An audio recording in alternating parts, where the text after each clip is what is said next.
This week's episode of Android Apps Weekly is sponsored by Mailwise Email.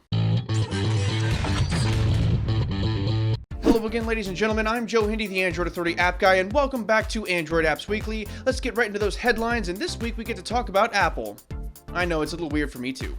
Google's location-aware search is rolling out right now. This allows Google Search to ascertain your location, and you can ask questions about your location without actually having to say it. This is a nifty little feature that helps search feel more natural, and it's even a little fun to use. Google Play's new family-friendly section is now live in the Google Play Store. This helps parents find a range of apps and games for kids based on a specific age range. You can browse by ages 5 and under, ages 6 through 8, and then ages 9 and up. You can also search by various categories such as educational, creative, and music and video. Square One Games has announced that Oddworld Munch's Odyssey will be coming to Google Play sometime this year. The studio plans to demo the game at E3, and fans of the Oddworld series can rejoice. We don't know anything about the price or the release day just yet. In our last bit of news this week, Apple announced at their WWDC event that they'll be releasing Apple Music for Android. This will be Apple's first official foray into the Android ecosystem, and it'll be interesting to see how Android users react. Of course, we'll be taking a look as soon as it's available. Shortly after the announcement, Spotify, who is not so keen on giving Apple any of its business, announced that it will price match Apple pretty much no matter what they charge for how many accounts, and thus, the rivalry is born. For even more Android apps and games news and updates, don't forget to check out this week's newsletter, which is linked in the video description below. There we'll have all the news and headlines that we didn't have time for today. If you're so inclined, you can also sign up for the newsletter using your email address, and we'll send you this information every single Friday. Okay folks, let's take a look at the apps and games that made a big splash this week. As usual, if you want to check any of these applications or games out, you can find those links in the video description below. First up this week is a huge update that came to the world-renowned root application Titanium Backup. The application gives it support for Android M, which means root users of the future will not have to worry about whether or not they can back up applications, freeze applications, or uninstall system apps. The interface didn't get much of an update, sadly, but that's okay. The functionality is there for Android M, and that's what's really important.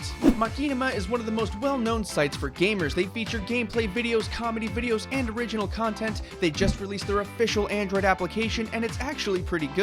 It uses material design and gives users access to the majority of Machinima's content and community. If you're a fan of the site or a fan of video games, you should definitely check this one out. Radical Repelling is the latest game out of Half Brick Studios, the developers who brought us other alliterative hits such as Subway Surfers and Jetpack Joyride. In this adventure game, you rappel down various cliffs while you collect items, do stunts, and avoid certain death. You can also play as one of 2 characters, each with their own set of quests, and the game has power-ups and leaderboards. It's a fun little time waster. Facebook Lite was out in a few markets as early as January, but now it's rolling out to parts of Europe, Africa, and Latin America. For those who don't know, Facebook Lite is a scaled-down Facebook experience for those with inconsistent internet speeds and less powerful devices. It's a scant 1 megabyte in size, and while it is only available in select regions, you can find it with a little creative searching. Last up this week is Final Fantasy Tactics: The War of the Lions. This classic game originally came out in 1997 on the PlayStation, and now it's been ported to Android. It has been remastered with touchscreen controls that actually feel pretty decent, since this is a tactical RPG and all you need to do is tap anyway.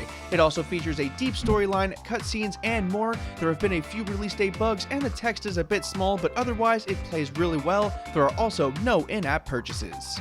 Thanks again for watching the Android Apps Weekly show, folks, but let's get down to some serious business. Mailwise is an email client that covers a lot of bases, including Gmail, Yahoo, Outlook, and even Exchange. It features a simple, clean, and friendly interface that lets you move around your inboxes easily. There's also a select all option, which will be the envy of almost every Gmail user out there. It supports multiple accounts, has a unified inbox, and it even stores your emails locally on your device instead of on a server somewhere. It's easy, it's clean, it's free, and it's definitely worth a shot. We'd like to thank Mailwise for their support of Android Apps Weekly.